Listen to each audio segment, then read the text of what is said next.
è come una promessa per Luciano.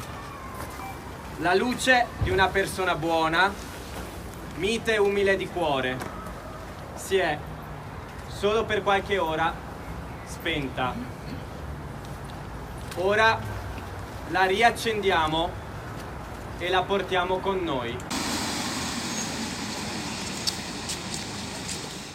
Oltre 300 persone hanno preso parte alla fiaccolata in onore di Luciano Trevisan, il pensionato 63enne volontario all'asilo che giovedì poco dopo le 13 è stato travolto e ucciso in via Orlanda a Campalto.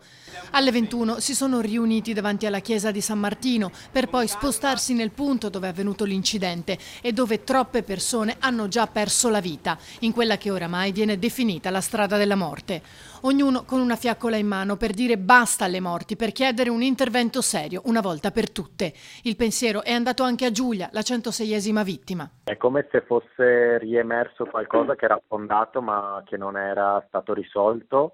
È tornata la voglia di dimostrare che la città non è solo un dormitorio ma che è viva, che ci sono molte persone che ci tengono. Quindi rispetto a quello che è successo 12 anni fa abbiamo un po' voluto riscuotere le coscienze delle persone e farle scendere in piazza semplicemente esserci come presenza di solidarietà nei confronti della famiglia e con un messaggio molto chiaro, cioè più sicurezza per quella strada ma anche più rispetto, investimenti e miglioramento di questo paese che è un po' la periferia delle periferie, ecco. La marcia è proseguita fino all'ulivo piantato il 13 marzo 2008, data della manifestazione delle 106 croci che oggi sono molte di più. In chiesa la musica, perché Luciano cantava nel coro. Luciano era una persona molto molto buona che ha dato tutto per la famiglia e per la comunità.